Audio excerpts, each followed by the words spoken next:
Hello tout le monde, c'est Charles. Coucou tout le monde, c'est Ava.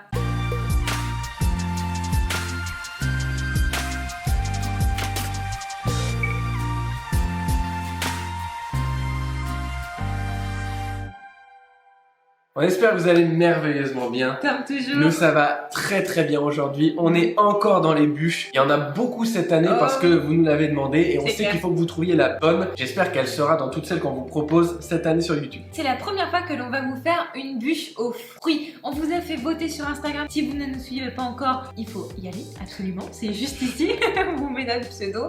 On vous a fait voter pour les fruits que vous aimeriez voir dans cette bûche et c'est la bûche exotique qui a gagné. Bûche, coco, mangue et passion. Alors honnêtement c'était serré avec les fruits rouges, ça s'est joué à pas grand chose mais bon, les fruits exotiques sont passés, moi ça me va, c'est ceux qui passent le mieux perso puisque je suis pas fan de fruits. Donc on va vous expliquer un petit peu comment on a structuré cette bûche. En base, on a mis un croustillant au chocolat aux fruits de la passion. Alors oui, ça existe, les chocolats aux fruits qui sont faits à base de purée de fruits, ce sont les chocolats de la marque Valrhona. Je le place comme ça, mais si vous voulez, on a une super promotion justement pour les chocolats Valrhona, on vous laisse aller voir dans la description. Pour Noël, ça peut être super cool d'utiliser pour une fois le meilleur du chocolat. Nous on l'utilise aujourd'hui et on est 100% satisfait. Donc allez vous faire plaisir. Par-dessus, il va y avoir un biscuit Madeleine à la coco. L'huile de coco, coco râpé, ça va vraiment être un biscuit chargé en goût de coco. Par-dessus, on va avoir un caramel aux fruits de la passion super frais. Il va être dingue et par-dessus, une petite compotée mangue et fruits de la passion. On va enrober le tout dans une mousse coco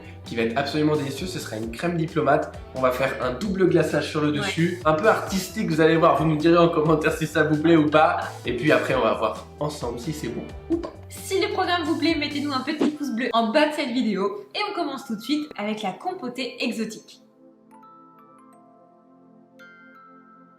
On commence par éplucher notre mangue et en couper des petits cubes. Ensuite, dans un récipient, on vient mélanger la pectine avec le sucre semoule. Ça évitera à la pectine de créer des grumeaux. Dans notre casserole, on verse notre purée de mangue et notre purée de passion ainsi que notre glucose. On vient mélanger le tout et lorsqu'il fume, on va pouvoir ajouter notre pectine en 2 fois. On mélange bien. Cette opération permet encore une fois d'éviter les grumeaux et on ajoute le reste. Une fois que le mélange bout, on va pouvoir ajouter nos petits morceaux de mangue. On mélange et on fait bouillir pendant 1 minute environ. On vient ensuite couler notre insert dans notre moule et le placer 4 heures minimum au congélateur. On va pouvoir maintenant lancer notre caramel aux fruits de la passion. C'est hyper intéressant d'apprendre à faire ça. J'espère que ça va vous plaire. Dans une casserole, on va verser le poids de sucre et sur feu moyen, on va le faire caraméliser tranquillement. Vous voyez qu'on n'y touche pas trop avec une spatule. C'est important sur un caramel à sec. Quand il a une belle couleur ambrée, on peut le décuire avec le beurre. Là, on mélange bien avec une maryse. Ensuite, on va faire la même opération avec de la crème liquide qu'on a préalablement chauffée au micro-ondes. On la met en plusieurs fois pour éviter d'avoir des blocs de caramel qui se forment. Et on finit avec la purée de passion, qui elle n'est pas obligée d'être réchauffée au préalable. On va faire cuire pendant environ 1 minute à ébullition. Et on va réserver ce caramel dans un bol à température ambiante. On le filme bien en contact pour éviter qu'il y ait une peau à la surface. Une fois qu'il est devenu tiède, on peut le verser sur environ un demi-centimètre d'épaisseur sur notre insert de confit. Et on met le tout au congélateur jusqu'à complet durcissement. On continue avec le biscuit Madeleine à la noix de coco. Dans le bol du robot, on vient mettre nos œufs avec le miel ainsi que le sucre semoule et on va mélanger le tout avec le fouet jusqu'à ce que ça double de volume. Comme ceci, vous voyez le mélange est bien mousseux. On ajoute ensuite la levure, puis la farine et la coco râpée. On ajoute ensuite l'huile de coco.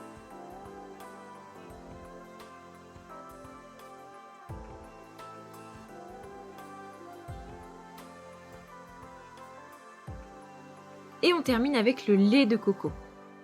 Et notre biscuit Madeleine à la noix de coco est enfin prêt. On coule notre biscuit dans notre moule à cake sur 2 cm d'épaisseur et on le cuit pendant 25 minutes à 170 degrés. On le démoule une fois qu'il est tiède. Alors vous avez vu, on est parti d'une recette classique de biscuit madeleine. On l'a pimpé parce qu'aujourd'hui, on comprend vraiment comment fonctionne la pâtisserie. Si ça vous intéresse aussi de comprendre beaucoup mieux chimiquement ce qui se passe dans un biscuit par exemple, on vous met comme d'habitude un extrait de nos ateliers virtuels 100% gratuits en description. Ça s'appelle le Solidarity Pack 2.0. Inscrivez-vous, c'est gratuit, vous allez apprendre énormément de choses. Et on continue tout de suite avec le croustillant. On verse notre chocolat aux fruits de la passion préalablement fondu sur notre feuillantine. Et on mélange tout simplement à la Marie jusqu'à ce que ce soit homogène.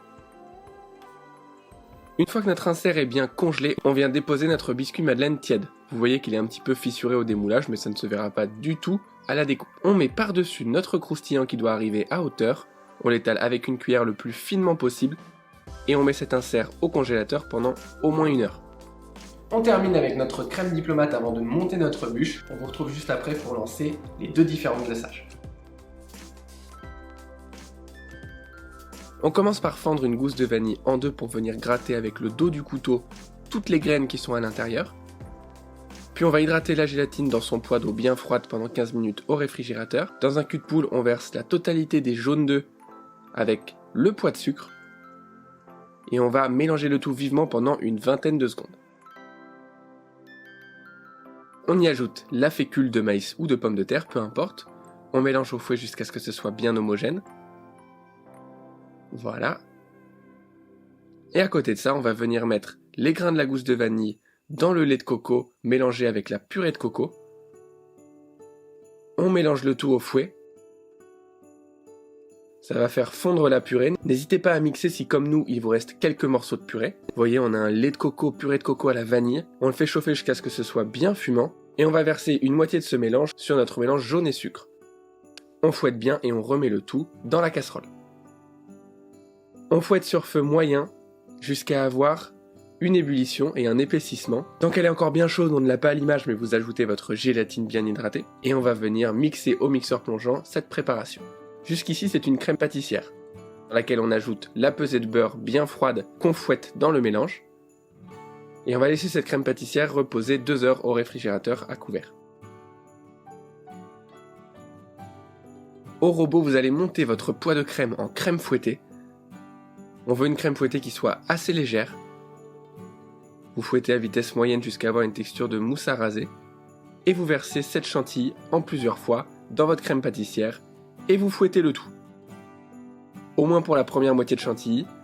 La deuxième moitié, vous pouvez la faire à la Maryse pour avoir un mélange plus délicat. Et vous voyez cette mousse coco qui est en train de se former là, la texture incroyable.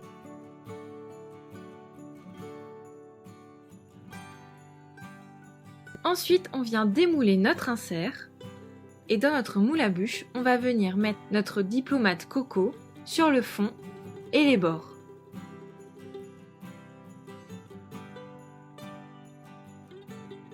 On plaque bien à l'aide d'une spatule pour qu'il n'y ait pas de trou une fois qu'on la démoule.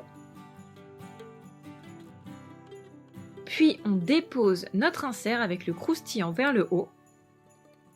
On l'appuie légèrement. On recouvre encore de diplomate coco. On lisse le tout à l'aide d'une spatule. Et on place notre bûche une nuit au congélateur. Alors maintenant qu'on a fait notre superbe crème et que notre bûche est en train de prendre au frais, on va pouvoir lancer le flocage et le glaçage miroir. On vous retrouve juste après et on déguste ça ensemble. On va mélanger notre chocolat blanc avec le beurre de cacao. C'est très simple, ça va déjà être prêt. Une fois que c'est bien homogène, on le réserve à température ambiante.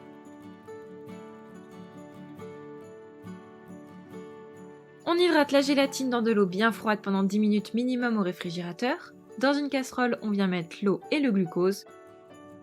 On y ajoute le sucre semoule et on vient porter le tout à ébullition. Une fois qu'on a une belle ébullition, on récupère notre sirop que l'on verse sur le lait concentré et le chocolat aux fruits de la passion préalablement fondus. On mixe le tout à l'aide de notre mixeur plongeant, puis on ajoute notre gélatine hydratée. Nous on a décidé de ne pas rajouter de colorant. Si vous voulez avoir une couleur encore plus fruits de la passion, vous pouvez en rajouter. Je réserve toute une nuit au réfrigérateur. Le lendemain donc on vient démouler notre bûche qui est bien prise. Vous voyez qu'elle est bien lisse, elle est nickel. Et on fait revenir notre mélange chocolat blanc et beurre de cacao à 45 degrés. On le met dans notre pistolet à peinture et on vient saupoudrer en se mettant environ à 20 cm de la bûche jusqu'à ce qu'elle soit complètement recouverte de ce velours blanc. Et on prend notre glaçage miroir pour terminer, qui est remis aux alentours des 28 degrés, mixé à nouveau si besoin, et on fait ce joli décor avant de saupoudrer de coco râpé. Et le meilleur moment, on découvre l'intérieur. Waouh, ce biscuit. Qu'est-ce que vous en pensez? Alors la découpe elle fait hyper fraîche. Ah ouais. À la boxe. Ça sent la noix de coco, c'est un truc de dingue. C'est quoi ces parts?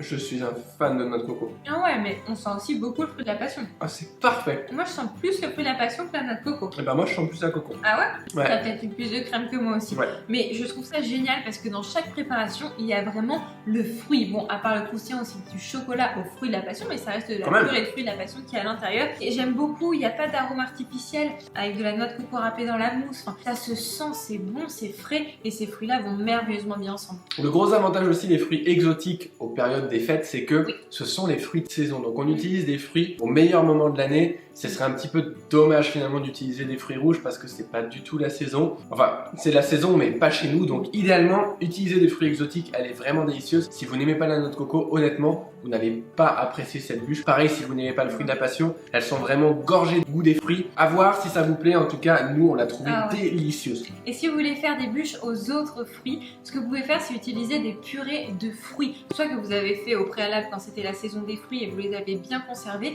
ou alors ça s'achète très facilement dans les magasins spécialisés. Vous pouvez aussi utiliser des fruits congelés pour pouvoir faire des compotés par exemple, et comme ça on peut quand même avoir une bûche aux fruits rouges par exemple. Exactement. Pour Noël. Si vous voulez apprendre à associer des saveurs, c'est hyper intéressant. On a créé il n'y a pas longtemps un guide des associations de saveurs qui est vraiment incroyable, qui vous répertorie saison par saison tous les fruits de saison et les accords qu'on peut faire avec les épices, les autres fruits, les chocolats. C'est hyper intéressant. C'est pareil, vous cliquez sur le lien du Solidarity Pack. Au bout de quelques jours, vous le recevrez dans votre boîte mail. Ça peut être un gros atout pour vos créations. Si la vidéo vous a plu, mettez un petit pouce bleu en bas de cette vidéo. Abonnez-vous et appuyez sur la petite cloche pour recevoir les notifications quand nos prochaines vidéos sortiront. Mais on vous rappelle, on sera là toujours tous les mercredis à 16h et tous les dimanches à 11h. Et c'est la dernière bûche de l'année, alors joyeux Noël Joyeux Noël à tous.